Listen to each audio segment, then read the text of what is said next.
అప్పట్లో ఏమిటంటే సినిమా ప్రభావం మనుషుల మీద ఎక్కువ ఉండేది. ఇప్పుడు ఏంటంటే మనుషుల ప్రభావం సినిమా మీద వచ్చింది.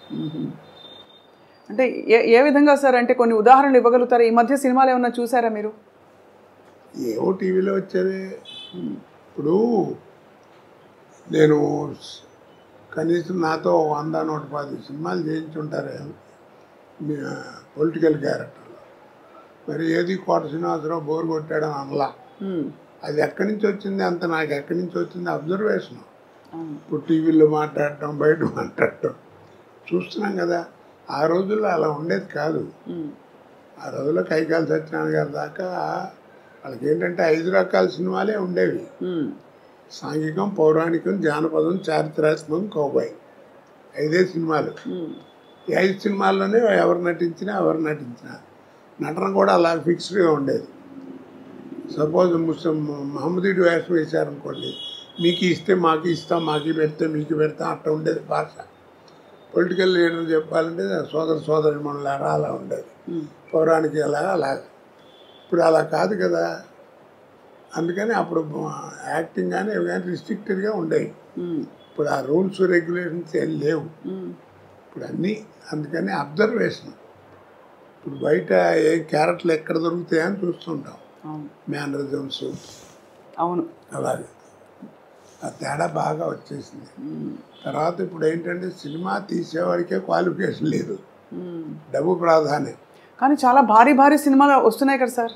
సినిమా ఇప్పుడు నువ్వు సినిమా చూడడానికి వెళ్ళావు, 50 రూపాయలు టికెట్ 200 పెట్టుకుని, నీకు కావాల్సింది ఏంటి? ఎంతలో సినిమా తీశారన్నా సినిమా ఎలా ఉందని ఆలోచిస్తావు. అంతే కదా. అంతే. చూసిన తర్వాత బాగుంటే అరే బాగా ఖర్చు కూడా పెట్టారా, మంచి సీన్స్ ఉన్నాయి అని అప్పుడు చెప్పుకుంటావు. అంతేగాని సినిమా బాగాలేదనుకో నెగిటివ్గా చెబుతారు. ఎందుకు బోళ్ళు ఖర్చు పెట్టారు, నువ్వు అడ్వర్టైజ్మెంట్ చేస్తే వచ్చాం, ఖర్చు ఏం కనపడుతుంది తప్ప ఏం కనపడతలేదు సినిమాలో అంటారు. అలా ఉంటుంది. మరి మొత్తం మీద సార్ అంత బిజీ నటనా జీవితం నుంచి మీరు రంగస్థలంతో పాటు మీకు రేడియో అనుభవం ఉంది, అన్ని పాత్రలు వేసిన తర్వాత ఇప్పుడు మీకు నటనకి దూరంగా ఉండడం అన్నది కొంత బాధ కలిగిస్తుందా, లేక హాయిగా జీవితం ఇలా బాగుందనిపిస్తుందా? ఇప్పుడు బాధ కదండి. అంటే తోచదు. ఫస్ట్ పాయింట్, రోజు 100-150 మంది మధ్యలో యాక్ట్ చేయడం కదా. ఇప్పుడు ఏంటంటే ఒంటరిగా ఇంటి దగ్గర కూర్చోవడం, నేను మా ఆవిడే లేకపోతే మా కోడలు మా మనవాళ్ళు ఏదైనా కాలేజీ నుంచి వస్తే వాళ్ళతో ఒక 5 నిమిషాలు మాట్లాడటం. పుట్టేప్పుడు అంతా ఇట్లా కూర్చోవడమే కదా. ఇక్కడో ఇంట్లోనో లేకపోతే ఎక్కడో అక్కడ ఫోటోలు చూసుకుంటే అవి చూసుకుంటే అంతే. ఇక బోర్ కాదు, పిచ్చెక్కిపోతుంది. అంటే నాకు అప్పుడప్పుడు అనిపిస్తుంది, నేను జీవితంలో 2 బాగా కోల్పోయాను. నాకు మళ్ళీ బిజీ అయిన వాడు ఎవరైనా అంతే. ఒకటి ఏంటంటే ఫ్యామిలీ లైఫ్, పిల్లలు ఆ ఎంజాయ్మెంట్, వాళ్ళని చదివించుకోవడం చేయటం, వాళ్ళతో తిరగడం, కాస్త షాపింగ్ బట్టలు కొనటం, ఇవన్నీ అవన్నీ పోయినాయి. అసలు దూరం అయిపోయాను. 2 జనరల్ నాలెడ్జ్. అవును. ఎంతసేపు ఆ కెమెరా యాక్షన్ ఇవే తప్ప ప్రపంచం బయట ఏం జరుగుతుందో కూడా తెలియదు. అవన్నీ పికప్ అవ్వాలంటే చాలా కష్టం. సో అలా మీరు మీ స్నేహితుల్ని కూడా బాగా మిస్ అవుతూ ఉంటుంటారు. అంటే సినీ పరిశ్రమలో మీకు బాబుమోహన్ గారు, బ్రహ్మానందం గారు మీరందరూ బాగా దగ్గర కదా సార్? బాగా క్లోజ్. నాతో అందరూ అలాగే ఉంటారమ్మా. ఎందుకంటే నేను ఎవరితో ఏం కాంట్రవర్సీ లేదు, నాకు పోలేదు నేను పడతాను.